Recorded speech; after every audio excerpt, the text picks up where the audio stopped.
ஸ்ரீமத் பாகவதம் 6ஆம் பகுதி. பரீட்சித்திற்கு பட்டாபிஷேகம். அஸ்தினாபுரத்தில் தருமன் ராஜ்ய பரிபாலனத்தை சிறப்பாக நடத்தி வந்தான்.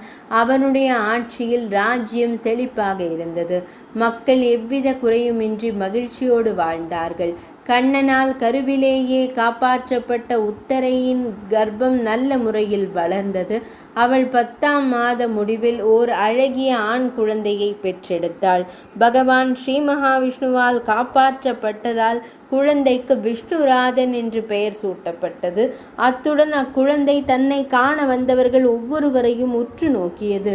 தான் கர்ப்பத்தில் இருந்தபோது அங்கே தன்னை காக்க வந்த அழகிய நாயகன் இவர்தானா என்று ஒவ்வொருவரையும் அது பரீட்சித்து பார்த்ததால் அந்த குழந்தைக்கு பரீட்சித்து என்றும் பெயரிடப்பட்டது. அப்பெயரே அவனுக்கு நிலைத்தும் போனது. தர்மபுத்திரன் ஜோதிடர்களை அழைத்து குழந்தையின் ஜாதகத்தை கணிக்க கூறி அவனுடைய எதிர்காலத்தை குறித்து விசாரித்தான்.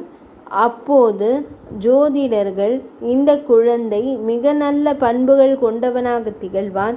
இக்ஷ்வாகு ஸ்ரீராமன் சிபி சக்கரவர்த்தி போல உலகம் புகழும் வகையில் மிக சிறப்பாக அரசாழ்வான். பின்னாளில் ஒரு ரிஷி புத்திரனின் சாபத்திற்கு ஆளாகி அரவம் தீண்டுவதால் மரணமடைவான். ஆனாலும் தன் கடைசி தினங்களில் சுகபிரம்ம முனிவரிடம் ஸ்ரீமத் பாகவதம் கேட்டு பகவான் நாராயணரின் திருவடிகளை சென்று சேர்வான் என்று ஜோதிடர்கள் பரீட்சித்தின் ஜாதகத்தை கணித்து கூறினார்கள். பாண்டு வம்சத்தின் ஒரே வாரிசான பரீட்சித்து பெரும் புகழ் பெற்று விளங்குவான் என்பதை கேட்டு பாண்டவர்கள் மகிழ்ச்சி அடைந்தனர். பரீட்சித்தை சகல கலைகளிலும் வல்லவனாக சிறப்பாக வளர்த்தார்கள்.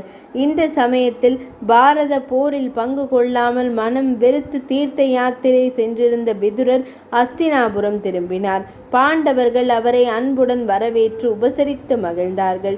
விதுரர் தாம் தீர்த்த யாத்திரை சென்று வந்த திருத்தலங்கள், புண்ணிய தீர்த்தங்கள் போன்றவற்றை குறித்தெல்லாம் அவர்களிடம் கூற பாண்டவர்கள் குருக்ஷேத்திர போரின் நட்புகளை அவரிடம் பகிர்ந்து கொண்டார்கள். விதுரர் மனதில் இப்போதும் விரக்தியும் துக்கமுமே நிரம்பியிருந்தது. காரணம், ஸ்ரீகிருஷ்ணர் பிறந்த குலமான எதுகுலம் முழுவதும் ஒரு ரிஷி முனிவரிடம் பெற்ற சாபத்தால் அழிந்து போயிருந்தது. பகவான் ஸ்ரீகிருஷ்ணரும் பலராம சுவாமியும் கூட தங்களுடைய இன்னுயிரை விடுத்து பூவுலகை விட்டு நீங்கியிருந்தனர். இதை குறித்து பாண்டவர்களிடம் தெரிவித்தால் அவர்கள் மனம் தாங்க மாட்டார்கள் என்பதால் யாரிடமும் கூறாமல் மனதிற்குள்ளேயே புழுங்கினார்.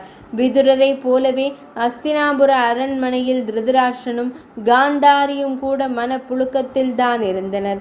தர்மன், அர்ஜுனன் முதலானவர்கள் திருதராஷ்டிரனையும் காந்தாரியையும் மிக நல்ல முறையில் மதிப்புடன் தான் நடத்தினார்கள். என்றாலும் பீமன் மட்டும் அவர்கள் மேல் கோபம் குறையாதவனாகவே இருந்தான். அவ்வப்போது கேலியும் கிண்டலுமாக பேசி அவர்கள் மனதை புண்படுத்தினான். 6ஆம் பகுதி நிறைவடைந்தது.